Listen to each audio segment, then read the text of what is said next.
I can remember the minute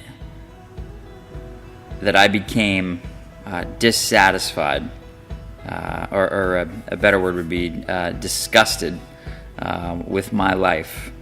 It's like 7, 8, 9 years ago. I remember the house. I remember the basement. I remember the ping pong table I was standing next to.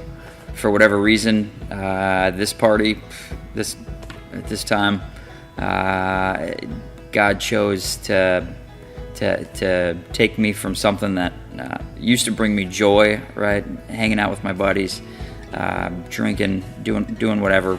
All of a sudden, I wasn't into it anymore, and it brought me shame and guilt. So I did what anybody does, right? When they got to get cleaned up, I went to church. Thought that would do it. So I go to church. This is up in Portland, and go to New Hope. But I wasn't feeling the hope. I was feeling the guilt.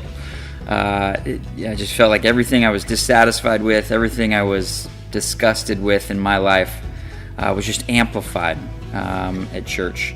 I would have gone back to my previous ways if I wasn't so fed up with that lifestyle, if I wasn't so sick of it. So I pressed on and started paying attention to some of the few Christian people in my life, and started taking a closer note of how they were living their life.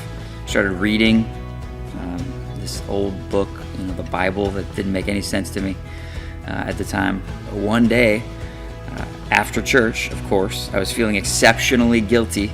I can remember the car that I was sitting in, and I remember the place that I was at. I look in the back of the book, or look in the back of the Bible, under the word guilt, and it takes me to Psalm 51. Psalm 51 is all about King David, right? After he had done the atrocious things he did, murder, adultery, and he's pouring his heart out in this psalm.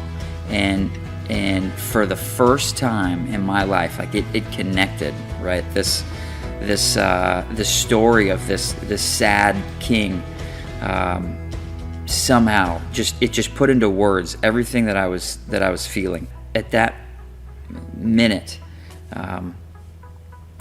I wanted everything that David wanted.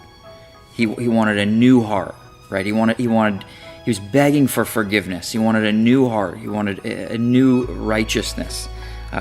He was begging God for this, and I hadn't known what I had wanted. I knew I didn't want this previous life that I was living, but I was able to point to Psalm 51 and say, "That's it. That's what I want." I felt the burden, right, start to lift off of me. This burden that I had been carrying of guilt and shame and all this stuff. I could just breathe, like take a little bit deeper of a breath. That was a big deal, but I still had this feeling from my past, these years where I just felt like I wasted them. And then I heard someone talk about another verse that gives you the freedom to forget kind of our past and to focus on Jesus. And I scrambled to the Bible, first Bible I could find, look it up.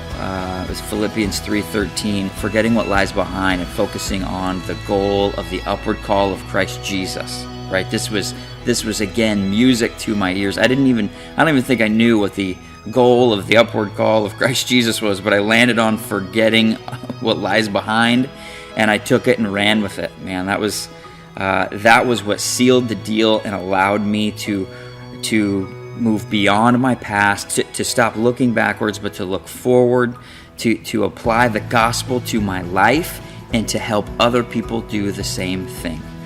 Not only does my past not plague me like it did, right, with guilt and with shame and with failure, this feeling of failure, now it brings me joy.